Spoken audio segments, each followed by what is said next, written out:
మా మేనత్త గారు ఒక ఆవిడ ఉండేది. మా నాన్నగారికి అందరికంటే చిన్న చెల్లెలు ఆవిడ. Last but one.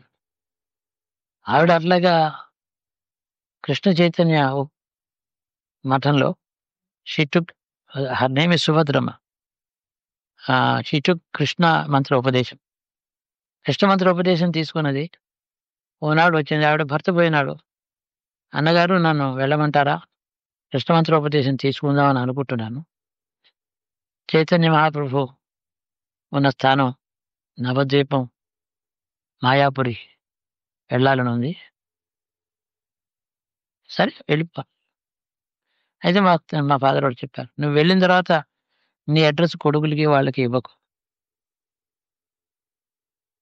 వాళ్ళు ఎవరైనా వస్తే కూడా వాళ్ళకి కనపడదు. ఈ కండిషన్‌లో ఈ ప్రపంచం అంతా మర్చిపోయి నువ్వు వెళ్ళు. అట్లాగే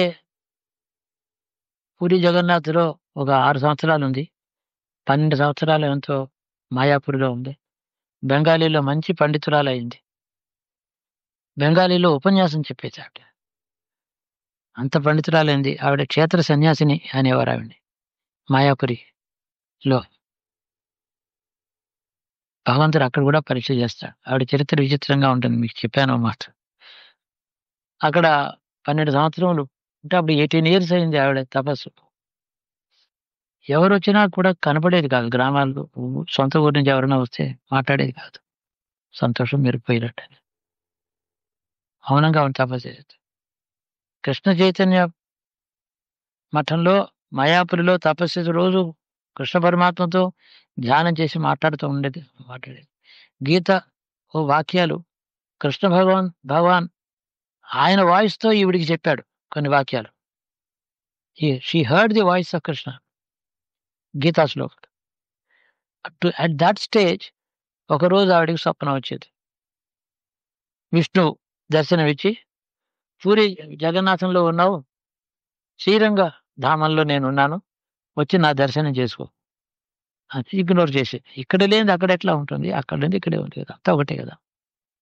second day, third day, fourth day, fifth day, 5 రోజులు మళ్ళీ అదే స్వప్నం. ఆ పరమ గురువు ఉన్నారు, పెద్దవారు ఉంటారు మాట. ఆయన చాలా వృద్ధుడు, ఆయన నియర్లీ 100 ఇయర్స్ ఆయనకి. ఆయన దగ్గరికి వెళ్ళి ప్రణామం చేసి,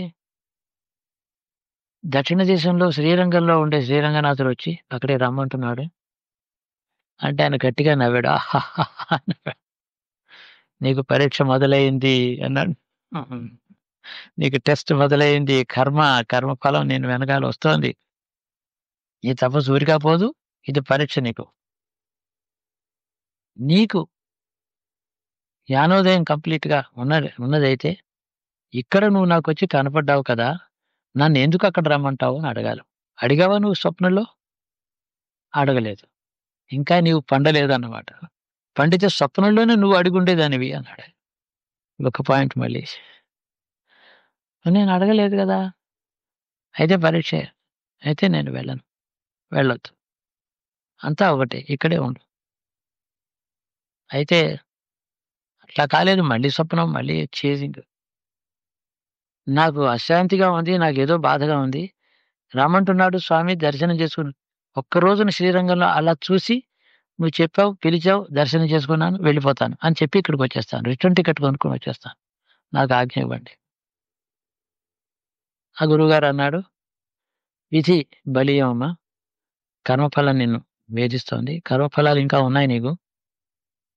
అయినా రంగధాముడు నిన్ను రక్షించుగాక. ఆశీర్వచనిస్తాను. నువ్వు రాగలుగుతావని నేను అనుకోవటం లేదు అన్నాడు. పోనీ మరీ మంచిది, అక్కడే ప్రాణం పోతే ఇంకా మంచిదే కదా! ఇది కూడా జరగదు. నువ్వు మళ్ళీ ఇక్కడికి రాలేవు.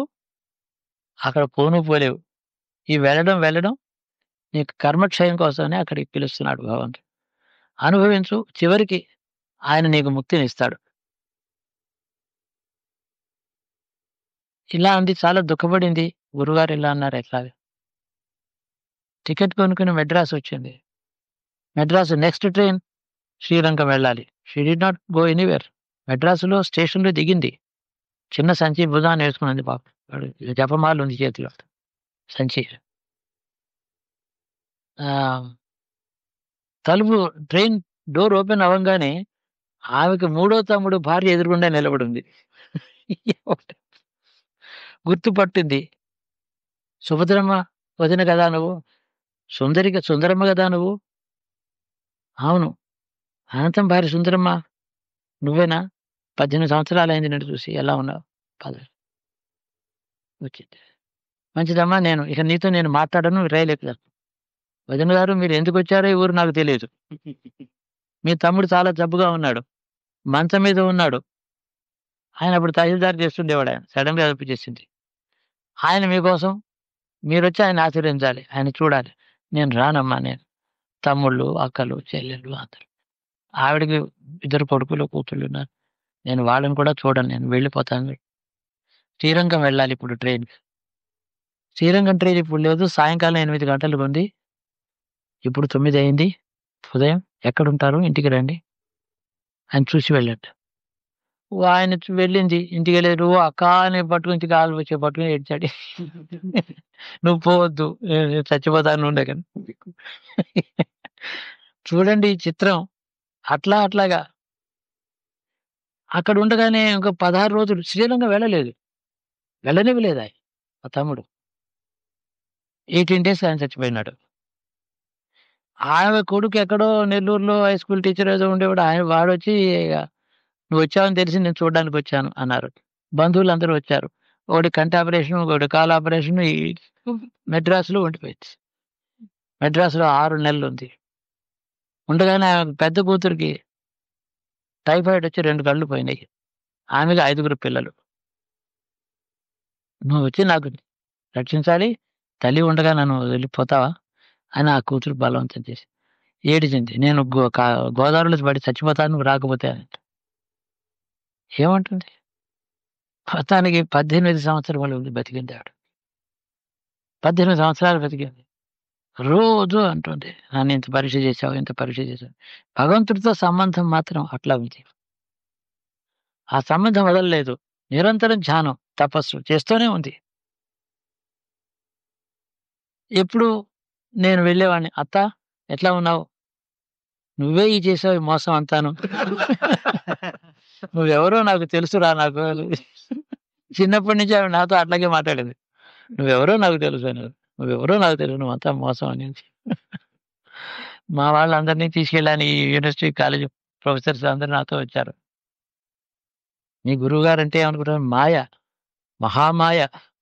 ఆయనెవరో మీకు తెలీదు. మోసం చేస్తున్నాడు. నమ్మకండి." వీళ్ళకి చెప్పేది. మాయాపురి అలా కళ్ళు మూసుకొని ధ్యానం చేసుకుంటూ ఉండేది. శ్రీరంగం పోలేదండి చిత్రం. మెడ్రాస్ దాకా వచ్చి వెనక్కి వెళ్ళగొట్టాడు ఆ దేవుడు. మరి అది ఏం పరీక్ష? అంటే అక్కడ కృష్ణ తత్వమే ఇక్కడికి పంపించింది. 18 సంవత్సరాలైన తర్వాత. నేనెప్పుడు పోతానో, ఎప్పుడు పంపిస్తావో నాకు తెలీదు. నేను పంపిస్తాను ఉండు అన్నాను నేను. ఓ రోజు సడెన్‌గా తెల్లవారుజామున నాకు ఓ స్ఫూర్తి వచ్చింది. వెంటనే కారు తెప్పించుకొని 6:00 కార్‌లో కూర్చొని వరంగల్ నుంచి ఆ విలేజ్‌కి వెళ్ళాను. చాలా దూరం. మన గోదావరి డిస్ట్రిక్ట్. "అత్త నీకు టైం వచ్చేసింది. చూడ్డానికొచ్చాను. సిద్ధంగా ఉండు" అని ఆ మాట చెప్పేసాను. గట్టిగా నాకంటే చాలా పెద్దది. గట్టిగా 2 కాళ్ళు ఇలా పట్టుకొని ముద్దు పెట్టుకుంది. ఇక్కడ ఒళ్ళో పెట్టుకుంది. నా కళ్ళని కుర్చీలో కూర్చోబెట్టుకుంది. "ఇన్నాళ్ళు నీకు దయ కలిగింది. నా కర్మంతా అయిపోయింది కదా!" "అయిపోయింది. నన్నెక్కడికి పంపిస్తావు? గోలోకం కదా నువ్వు కోరుకున్నావు. కైలాసం నీకు అక్కర్లేదు. వైకుంఠం అక్కర్లేదు. గోలోకం కదా నువ్వు. ఎవరేది కోరుకుంటే అక్కడికి పోతారు. పునర్జన్మ లేదు కదా! నీకుండదు. చాలు." అంతే. అక్కడి నుంచి నేను లేచాను కుర్చీలోంచి. Immediately within half an hour she lost her senses. ఏదో ఏదో ఎవరినో అక్కడున్నాడు, ఇక్కడున్నాడు కృష్ణుడంటే. పరధ్యానం అయిపోయింది. ధ్యానం పోయింది.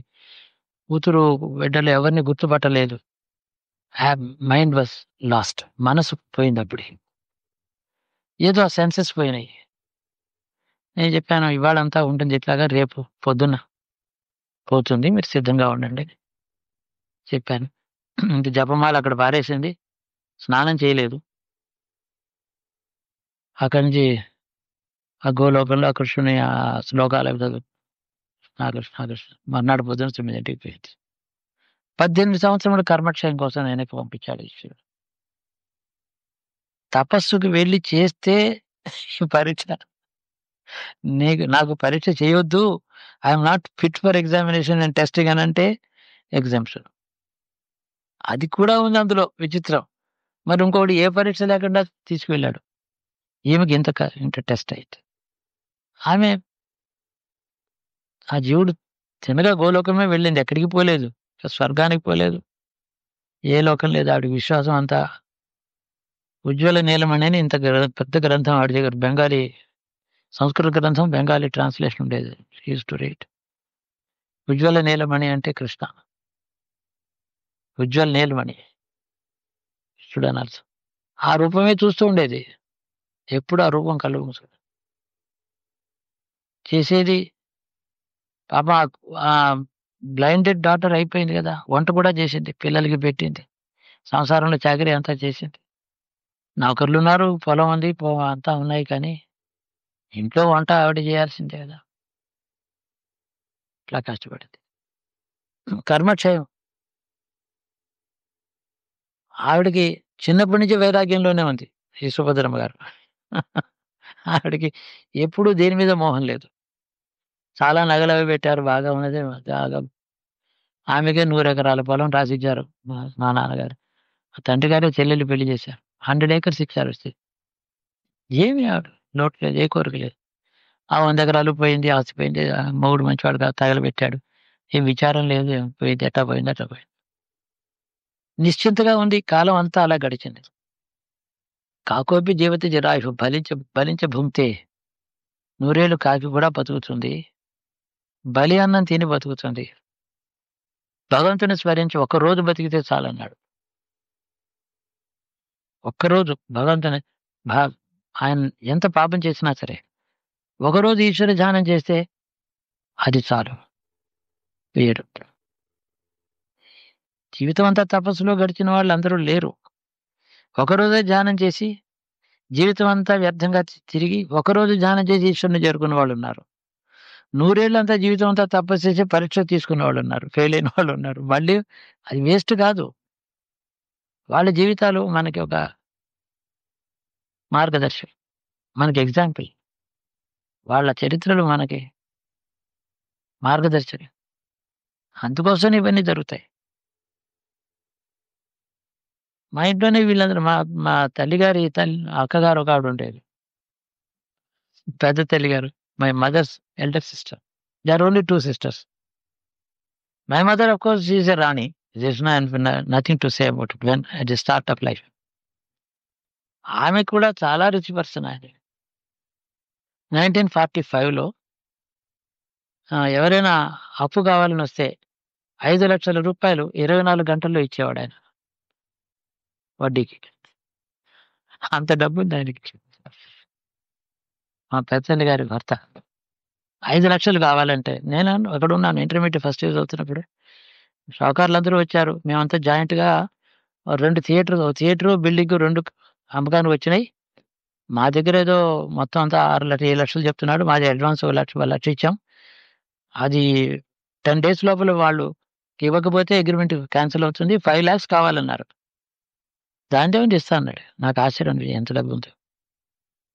రేపు ఎల్లుండి పొద్దున్న రండి, మేమంతా డాక్యుమెంట్స్ ప్రిపేర్ చేసుకురండి, ఇస్తానన్నాడు. ఒక సినిమా థియేటరు, ఒక పెద్ద బిల్డింగ్ కలిపి 5 lakhs బెజవాడలో సెంటర్లో 5 lakhs క్యాష్ తీసుకెళ్ళి కొన్నారు. వాడు క్యాష్ ఇచ్చాడు ఆయన. అంత డబ్బు అయింది. ఆయన ఆ రోజుల్లోనే 60 లక్షల రూపాయలు వడ్డీలు చేసేవాడు, చెప్పేవాడు. కానీ ఇంట్లో తోటకూర అన్నం తిని లోపత్వం. మా పెద్ద తల్లి గారికి ఏమి పరమ విరాగి, సన్యాసిని ఆవిడ, మహానుభావురాలు. She never wanted anything. పిల్లలు, sons, daughters, grandchildren, so much of wealth. He may be a miser, but the sons would not keep. కొడుకులు తలకాయ బాలొట్టైనా తీసుకుంటారు, వాళ్ళు ఊరుకుంటారా? ఖర్చు పెట్టించేవారు. ఆమె మాత్రం చాప వేసుకుని తల కింద చేయి పెట్టుకుని పడుకున్నది, వితౌట్ ఎ పిల్లో. నా భర్త లోభత్వం ఉన్నది, ధనం ఉంది. నాకు రూపాయి ఇవ్వకపోవచ్చు. ఇది నాకు ఆయనే గురువు. ధనం ఇస్తే భోగాల్లో ఉండేదాన్నేమో. ఇవ్వకపోతే నాకే సరదా లేకుండా పోయినాయి చిన్నప్పుడే. ఈయనే నాకు గురువు అనేది. వెళ్లి ఆయన దగ్గర ఎళ్లి దండం పెట్టి భాష్యం చదవడానికి వెళ్ళేది. శంకర భాష్యం వినేది. ఎప్పుడు నాతో చెప్తా ఉండేది. నాకు ముగ్గురు కొడుకులున్నారు. ఓ కొడుకునేదో దత్తత ఇచ్చారు పెద్ద తండ్రికి. వాళ్ళెవ్వరు నా సంతానం కాదు. నా చెల్లెలు కడుపున పుట్టావు నువ్వు. నాకు నువ్వే గురువు.